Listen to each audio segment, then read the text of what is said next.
오늘 우리가 새로운 마음으로 또 한 달이 새로 시작이 되는 첫째 주네요.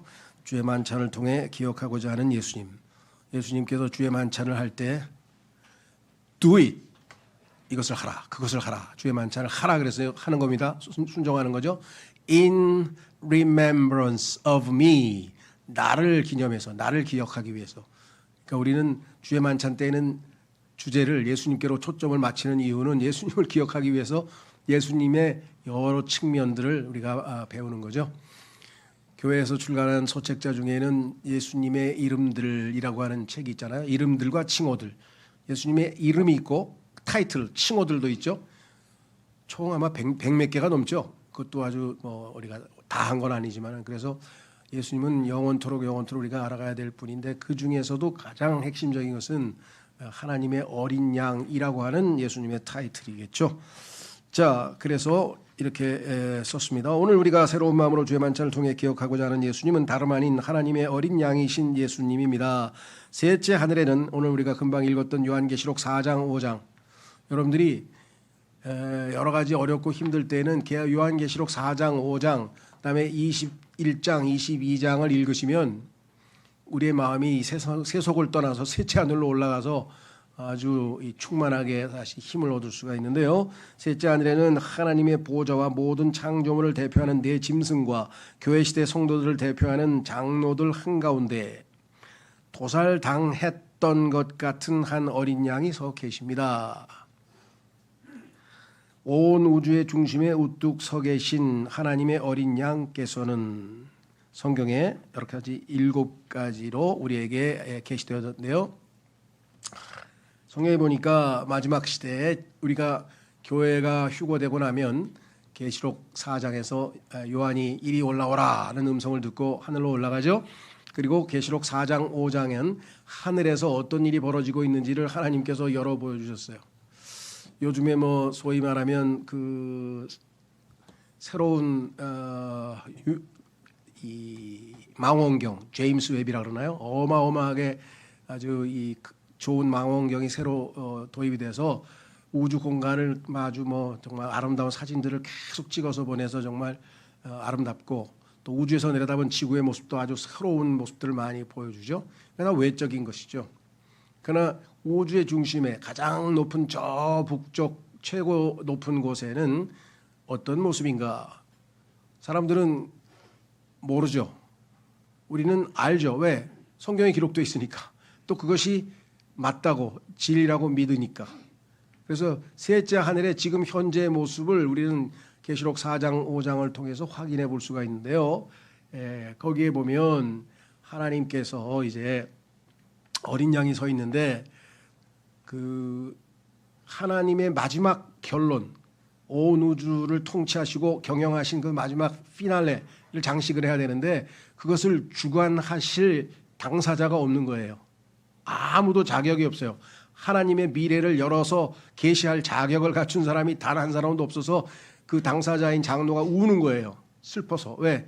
어쩌다가 이 세상에 온 인류 수천억이 얼마나 많은지 모르지만 그중에 단 한 사람도 이 봉인을 열 자격을 갖춘 자가 없단 말인가 할 때에 울음을 그치라고 하면서 바로 거기 서 계신 어린 양께서 이 봉인을 여실 자격이 있다. 이 우주의 앞으로의 미래를 펼쳐가실 주관자, 시나리오를 작성하실 그 당사자가 누구냐? 바로 하나님의 어린 양이라 이렇게 되는데, 실제적으로는 보니까 유다 지파의 사자라 그랬어요.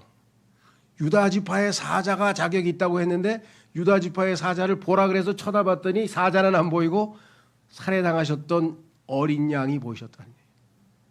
무슨 말씀입니까? 그 살해당하셨던 어린 양이 이제 앞으로 이 지상에 내려올 때는 유다 지파의 사자로서, 다시 말하면 만왕의 왕으로서 이 지상으로 내려오실 것을 우리에게 보여주고 있는 것이겠죠. 자, 그래서 성경은 어린 양으로 시작해서 어린 양으로 끝납니다. 어린 양이 온 인류 역사의 주인공이세요. 그래서 오늘 7가지를 통해서 한번 확인해 보려고 합니다. 자, 첫 번째는 예표되셨다. 이게 typified라는 말 썼는데요. 예수 그리스도에 대해서는 너무나 많은 것들을 우리가 설명할 수가 말로 설명하기가 어렵기 때문에 예수님의 어떤 특징을 나타내는 어떤 짐승이나 사물이나 이런 것들을 통해서 예수님을 타입을 형식을 하나 만들어내요.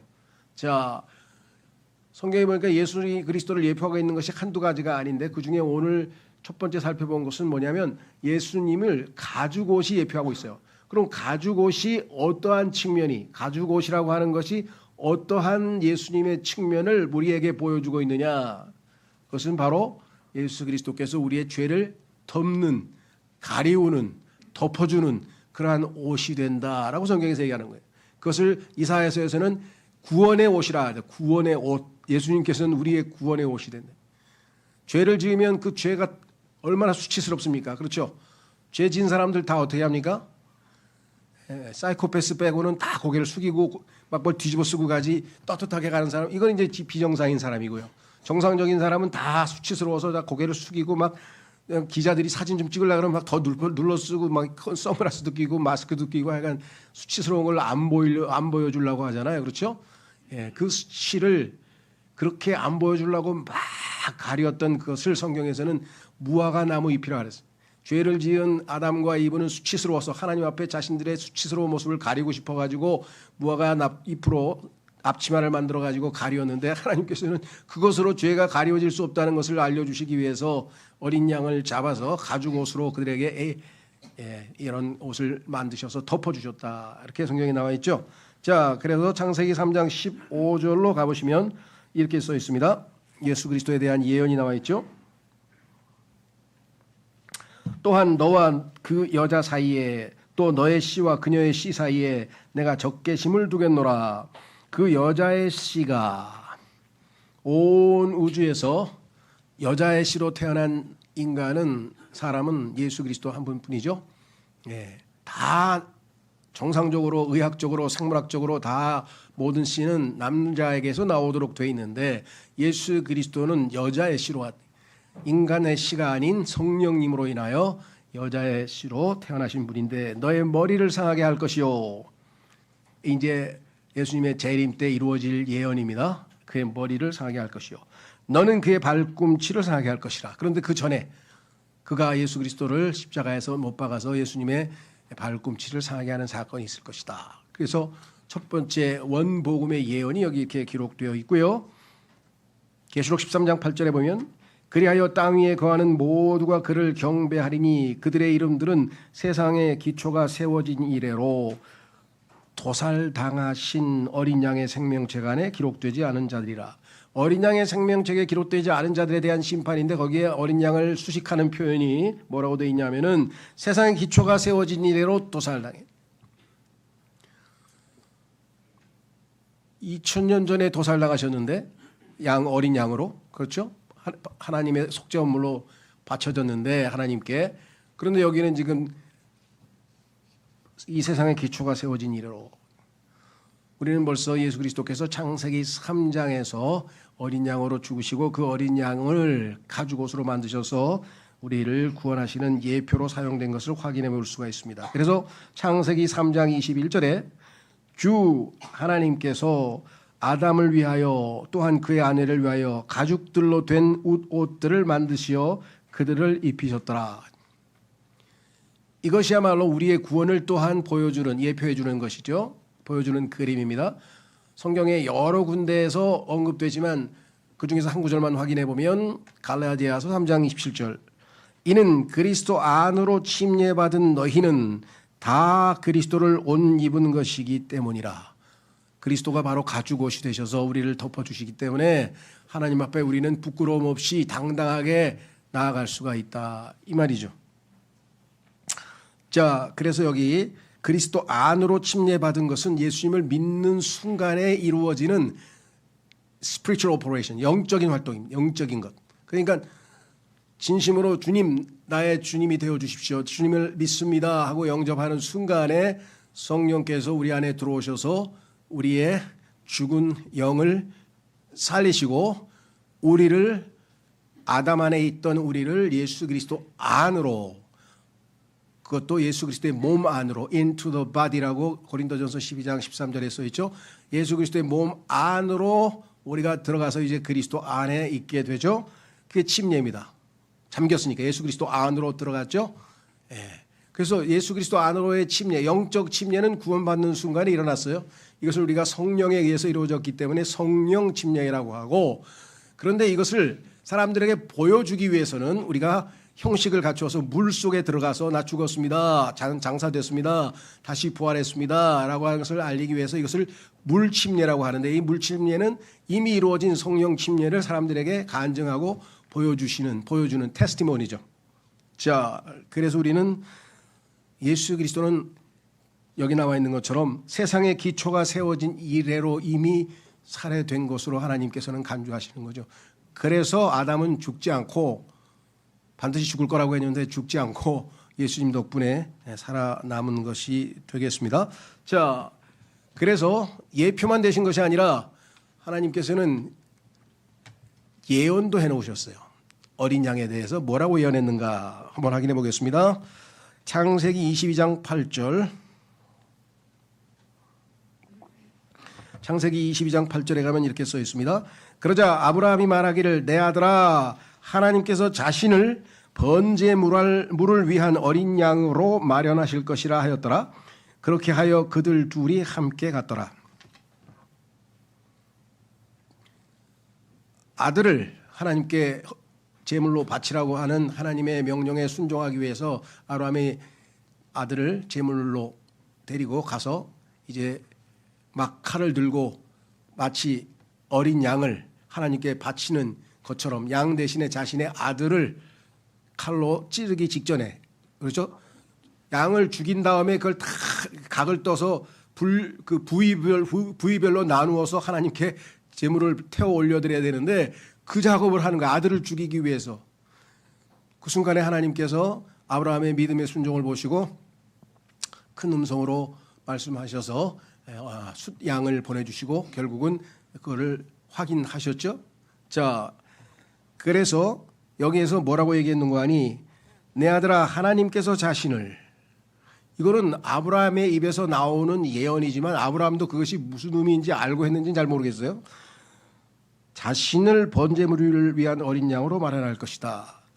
이게 대부분의 성경에서는 그렇게 안 돼 있고요. 이게 지금 한번 중요한 구절이니까 제가 한번 확인해 보겠습니다. 한번 이 구절은 어떻게 번역이 되어 있냐면은 창세기 22장 8절, 아주 독특한 구조로 되어 있어요. 개역 한글에 보면은 하나님이 자기를 위하여 친히 준비하시리라. 어린 양은 하나님이 자기를 위하여 친히 준비하시리라 이렇게 되어 있고요. 한글 킹제임스 성경은 하나님께서 자신을 번제에 쓸 어린 양으로 마련할 것이라.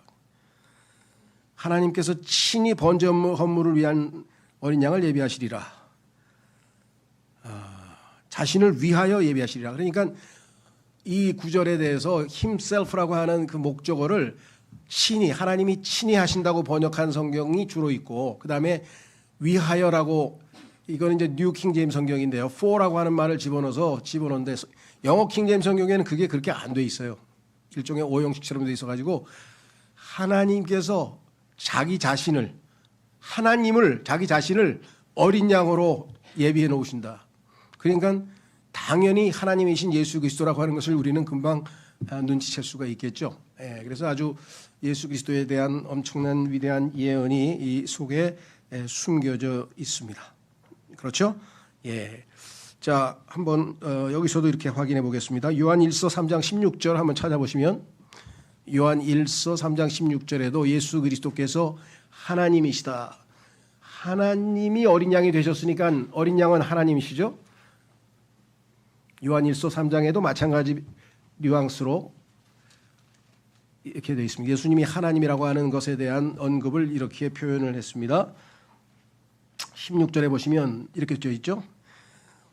이것으로 우리는 하나님의 사랑을 아나니, 어떻게 아느냐? 그분께서, 하나님께서 우리를 위하여 그분의 생명이 누구죠? 하나님이죠. 지금 그라고 하는 그분은 앞에 나와 있는 명사인 하나님을 봤죠? 대명사. 그분께서는, 하나님께서 우리를 위하여 그분의 하나님의 생명을 내려놓으셨기 때문이라. 그러면 실제로 이 땅에서 우리를 위하여 생명을 내어놓으신 분은 누구세요? 예수 그리스도시죠. 그런데 성경은 하나님이라고, 하나님이 생명을 내려오셨다고 이렇게 말씀을 하고 계시죠. 자, 그래서 하나님 자신이 스스로를 어린 양으로 내어놓으실 것이라고 하는 것을 창세기에서 일찌감치 하나님께서 예언을 해놓으셨다. 세 번째로 가면 이 어린 양이 어떠한 과정을 거쳐서 하나님의 어린 양의 역할을 할 것인지 실제적인 적용이 여기에 제시되어 있어요. 그것이 바로 출애굽기 12장에 나와 있는 유월절 어린 양입니다.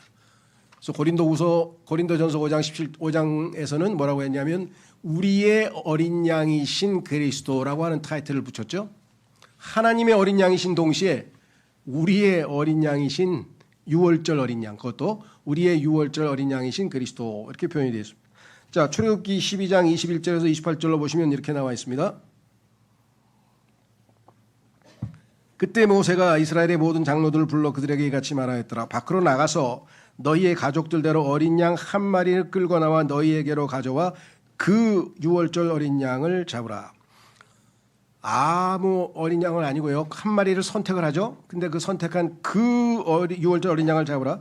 그런 다음에 너희는 우슬초 한 뭉치를 가져다가 대야 안에 있는 피 속에 이것을 담그고 대야 안에 있는 그 피로 상인방과 양옆 문틀에 내리치라. 그리고 아침까지는 너희 중에 아무도 자기 집 문 밖으로 나가지 말지니라. 이는 주께서 이집트인들을 치시려고 통과하실 것이기 때문이라. 그런즉 그분께서 상인방과 양옆 문들의 피를 보실 때에 주께서 그 문을 넘어가실 것이요. 지나간다, 넘어간다라고 하는 단어가 한문으로 유월입니다. 담월이죠. 담을 넘어간다. 영어로도 똑같아요. 패스한다, 통과한다 말이죠. over, 넘어서 통과한다. 그 담을 넘어서 통과한다는 거죠. 하나님께서 다른 모든 자들은 다 죽음의 사자를 통해서 치시죠. 다 죽이셨는데 피를 발라놓은 이 집은 담을 넘어가서 피해를 입지 않고 살아남는다, 구출된다, 구원받는다, 그 말씀이죠. 여기 나오네요. 멸망시키는 자가 너희를 치려고 너희 집들 안으로 들어가는 것을 용납하지 아니하시리라. 그 피를 발라놨기 때문에. 그리하여 너희는 이것을 너와 너희 아들들에게 법령으로 삼아 영원토록 준수할지니라. 그리하면 주께서 약속하신 대로 그분께서 너희에게 주실 그 지역에 너희가 도착할 때 이러한 일이 있으리니 너희가 이 의례를 지키리라.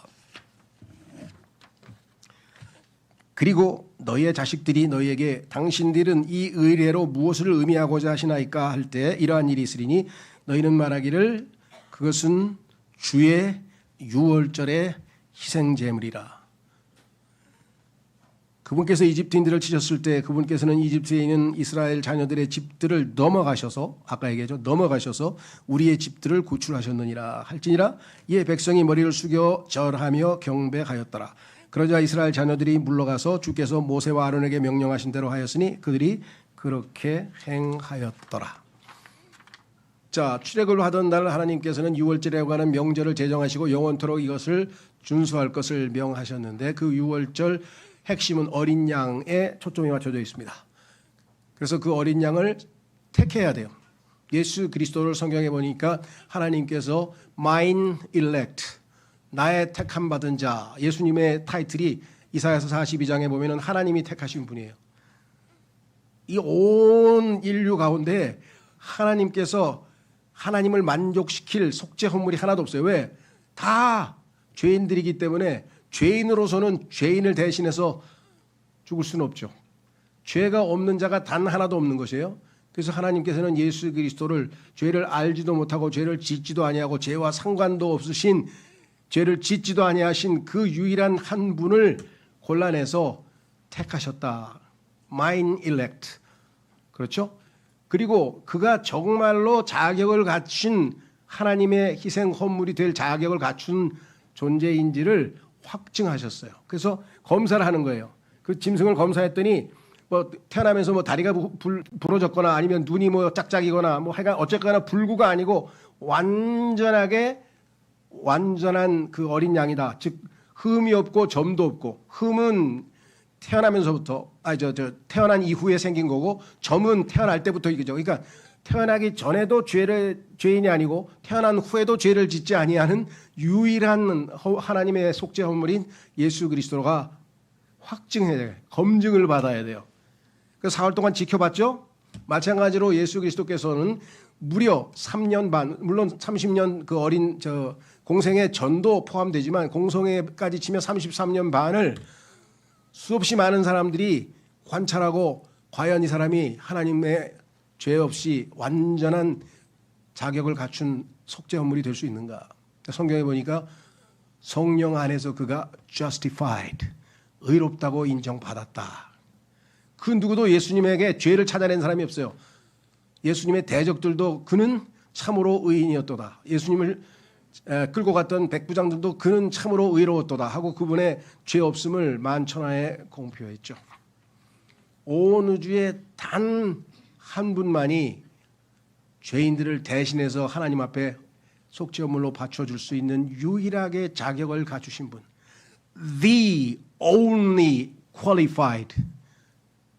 그 누구도 다른 사람을 대신해서 죽을 수 없어요. 다 죄인이기 때문에 자기 죄값으로 죽는 거예요. 예수님만 다른 사람을 대신해서 죽을 수 있는 자격을 갖추셨죠. 그래서 드디어 그는 죽임을 당했습니다. 유월절 우리의 어린 양이 되셨죠. 자, 네 번째로 예수님은 의인화되셨다. 어린 양은 의인화되셨다. 그게 뭐냐? 실제로 어린 양을 출애굽기에서도 죽였죠. 하나님께서도 어린 양을 잡아서 죽여서 가죽옷을 만드셨죠. 그리고 어린 양 한 마리를 하나님께서 아브라함에게도 보여주셨죠. 그러면 이 땅에 하나님의 하나님의 속죄 헌물로 드려지는 자가 실제적으로 동물, 양이라는 동물이냐? 그건 아니죠. 양이라는 동물을 하나님께 바치는 게 아니죠. 하나님께서는 뭐예요? 자기 자신을 양으로 준비하신다 그랬으니까 그분은 이 땅에 인간의 죄값을 치르기 위해서 인간으로 찾아오셔야 될 거 아니에요. 그래서 그 어린 양이 사실은 한 인간이라고 하는 사실을 성경에서 밝혀놨어요. 이것을 의인화라 그래요. 원래 양인데 양이 원래는 인간이었어. 그래서 의인화되어 있다. 확인해 보겠습니다. 이사야서 53장으로 한번 찾아가 보겠습니다. 성경을 펴셔서 이사야서 53장에 보면은 이제껏 이스라엘 백성들이 수없이 많이 하나님께 갖다 바친 그 어린 양, 그 헌물, 그 제물이 알고 보니까 한 인간이셨다, 한 사람이셨다라고 성경에 기록되어져 있네요. 시간이 없어서 이사야서 53장 전체를 우리가 다 읽을 수는 없고요. 이사야서 53장은 아마 그리스도인이면 여러 번 걸쳐서 많이 묵상하고 정말 이보다 더 은혜로운 부분이 없죠. 하나님의 어린 양이신 예수 그리스도. 제일 유명한 것은 그 유명한 이디오피아 내시가 이 명절을 지키러 왔다가 다시 고향으로 돌아가는 도중에 하나님께서 가자 지구쯤 이집트로 내려가는 길이죠. 가자가 그쪽 지역쯤 갔을 때 빌립을 보내서 그에게 묻죠. 어디를 읽고 있느냐? 성경을 읽고 있는 자에게. 이사야서 53장을 읽고 있다. 그럼 여기 나와 있는 그가 누군지 아느냐? 가이드가 없는데 내가 어떻게 아느냐? 뭐 좀 알고 있느냐? 뭣도 모르고 그냥 읽으라고 해서 읽는 거예요 지금. 근데 알고 보니까 조금 전 자기가 목격했던 그 십자가에서 죽으신 유월절 어린 양이신 그분이 주인공인 그 부분을 이사야서 53장을 읽고 있어요. 그래서 당신이 읽고 있는 이 내용의 주인공이 바로 조금 전에 목격한 그 유월절 어린 양이신 예수 그리스도셨다 라고 복음을 전했고, 그가 그 예수 그리스도를 하나님의 아들이라고 인정하고 구원받고 즉시로 침례를 받고 고국으로 돌아가서 그 이후에 전 세계에서 아프리카에서 유일하게 기독교 국가가 이티오피아입니다. 뭐 지금은 많이 그 교세가 어떻게 되는지 모르지만 그 오랜 기간 동안 아프리카에서 기독교 국가로 남아 있는 이티오피아는 이런 역사적 배경을 갖고 있죠. 그래서 여기 써 있습니다. 4절서부터 제가 쭉 읽겠습니다. 확실히 그는 우리의 비통함들을 담당하였고 우리의 슬픔, 우리가 여기에 이 우리 속에 여러분이 개인적으로 다 자신의 이름을 넣어서 자기를 다 넣어보면 해당이 되겠죠. 우리의 비통함들을 담당하였고 우리의 슬픔들을 짊어졌도다. 그럼에도 우리는 그가 매를 맞고 하나님께 맞아 고난을 받는다고 여겼도다. 그러나 그가 상처를 입은 것은 우리의 불법들로 인함이요 그가 상한 것은 우리의 죄악들로 인함이요 우리의 화평을 위하여 징계가 그의 위에 임하였도다. 예수님의 징계 받으심으로 하나님과 우리 사이에 화평이 이루어졌다.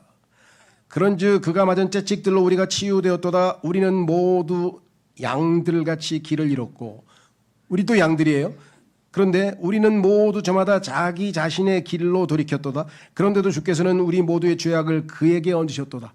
우리의 모든 죄악들을 어린 양이신 그분 위에 얹으셨도다. 그가 압제를 당하였고 그가 고난을 받았으나 그럼에도 그는 자신의 입을 열지 아니하였도다.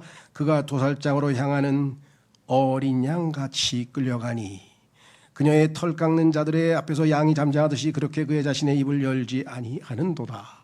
아, 이분이 바로 그 오랫동안 하나님 앞에 드려진 수없이 많이 드려졌던 속죄 헌물인 어린 양이신데 바로 그가 바로 이분이구나. 그래서 이 의인화된 어린 양이 이사야서 53장에서 선명하게 드러났고 그에 관한 모든 내용들이 여기 들어있어요. 여기 보면 마지막으로 예수 그리스도의 십자가 사건도 뒤에 다 기록이 되어 있어요. 끝부분에 한번 가보겠습니다.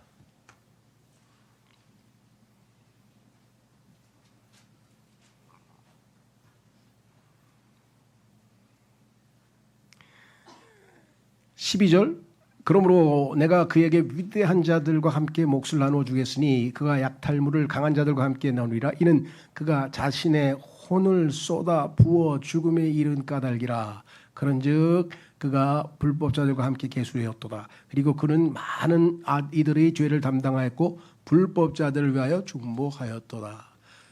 그래서 우리는 의인화되신 어린 양이신 예수 그리스도를 이사야서 53장에서 확인했습니다. 자, 그리고 역사가 흘러갑니다. 그리고 드디어 그분이라고 소개된 그 하나님의 아들이신 그분이 인간의 몸을 입고 이 땅에서 실제적으로 모습을 드러내셨어요. 사람들은 아무도 알아보지 못했죠. 그분은 계속해서 자신을 계시해 주십니다. 너희가 기다리고 있던 메시아, 너희가 기다리고 있던 하나님의 어린 양, 바로 내가 그다라고 하는 것을 보여주시기 위해서 공생애부터 시작해서 그렇죠? 공개적으로 많은 사람들에게 자신을 드러내셨습니다. 말씀으로도 하셨고 셀 수 없이 많은 기적들을 통해서 바로 그분이 하나님의 어린 양이신 것을 알려주셨죠. 자, 그래서 요한복음 1장 29절에 그 대표적인 것이 바로 그 구절입니다. 하나님께서 요한에게 책무를 주셨는데 너는 하나님의 어린 양을 세상 사람들에게, 특히 유대인들이죠, 1차적으로 하나님의 백성인 유대인들에게 알려주라. 그래서 하나님께서 알려주시는 순간 저쪽에서 걸어가고 계신 분이 뚜벅뚜벅 걸어오는데 알고 보니까 저분이 뭐예요? 하나님이 인간의 모습으로 오신 바로 예수 그리스도, 하나님의 어린 양이신 거예요. 그래서 그의 입술이 외쳤죠. 자, 요한복음 1장 29절에 다음날 요한이 자신에게 오시는 예수님을 보며 이같이 말하니라. 세상 죄를 제거하시는 하나님의 어린 양을 보라.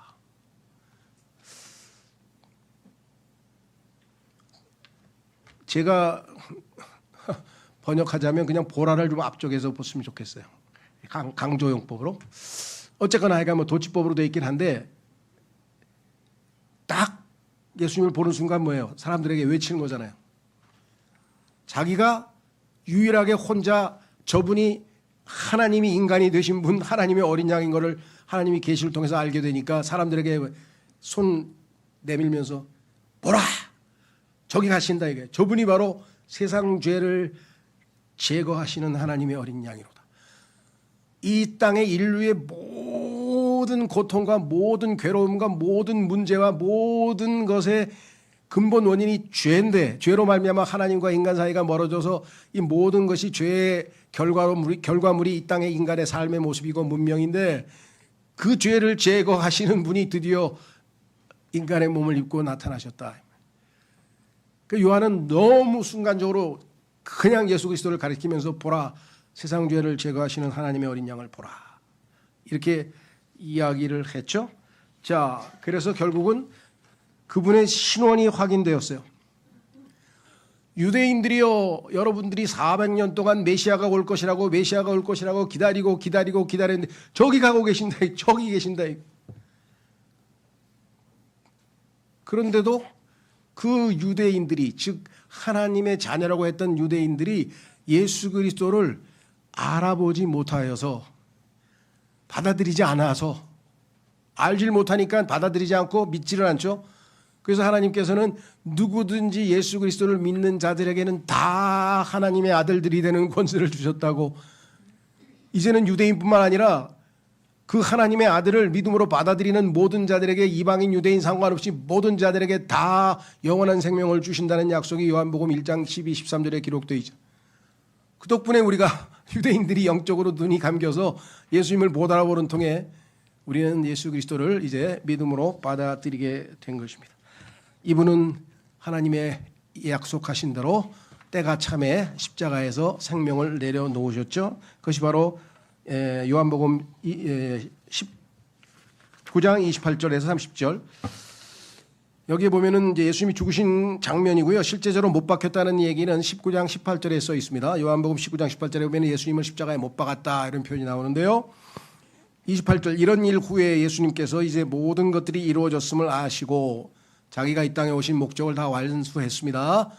죄값을 다 치루었습니다. 성경 기록이 성취되게 하려고 말씀하시기를 내가 목마르다 하시니라.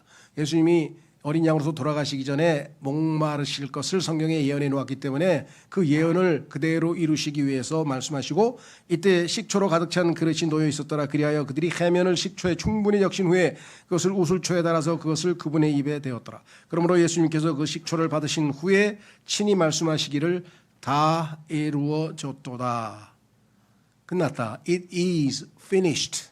마무리되었다. 하나님께서 나에게 주신 책무, 어린 양으로서 너희의 구속을, 죄인들의 구속을 드디어 다 이루었다. 그리고 나서 그분께서는 자신의 머리를 숙이고 숨을 거두셨더라. 실제적으로 역사에서 한 인간이 십자가에 달려서 죽으셨는데 그분이 바로 하나님이 인간의 몸으로 나타나셨던 그분이셨다라는 것입니다. 그리고 하나님은 자신이 하실 일은 다 이루셨다. 이제 공은 죄인들에게 넘겨진 거죠. 그리고 그분은 이제 기회를 모든 사람에게 줍니다. 그 복음을, 즉 예수 그리스도의 죽음의 의미, 예수님께서 죽으시고 장사되시고 얼마 후에 부활하셨는데 죽으시고 장사되시고 부활하셨다고 하는 그 복된 소식의 의미를 알려주기 위해서 12사도들을 보내시고 그 이후에도 많은 일꾼들을 계속해서 이 땅의 모든 죄인들에게 다 알려주셨습니다. 공은 죄인들에게 넘어갔습니다. 각자가 어떻게 반응하느냐에 따라서, 이 하나님의 아들을 어떻게 대접하느냐에 따라서 각자의 모든 운명이, 인류의 모든 운명이 결정되게 된 것입니다. 그래서 하나님께서는, 예수님께서 공생애에서 2번에 걸쳐서 하나님께서 하늘에서 음성을 내셨죠. 드디어 만 30세가 되셨습니다. 하나님께서 자신에게 맡기신 그 책무를 수행하기 위해서 그분은 공생애를 시작하면서 침례를 받습니다. 침례를 받고 물속에서 올라오는 순간에 성령님께서 비둘기의 모양으로 그분 위에 머무시면서 하나님께서 보라, 이는 내가 사랑하는 아들이요 내가 그 안에서 매우 기뻐하노라. 하나님의 음성이 들렸죠. 그리고 마태복음 17장에서 이제 일주일 후에 십자가를 지기 위해서 마지막 순간에 변형산으로 올라가셔서 예수님께서 부활하실 때의 영광스러운 모습을 제자들에게 미리 보여주셨어요. 자신이 누구인지 확실하게 알아야 제자들이 믿음을 유지할 거 아니겠습니까? 그래서 영광스러운 모습으로 변화돼서 그 빛이 너무나 빛나서 차마 눈을 뜰 수가 없을 정도의 상황이 됐었죠.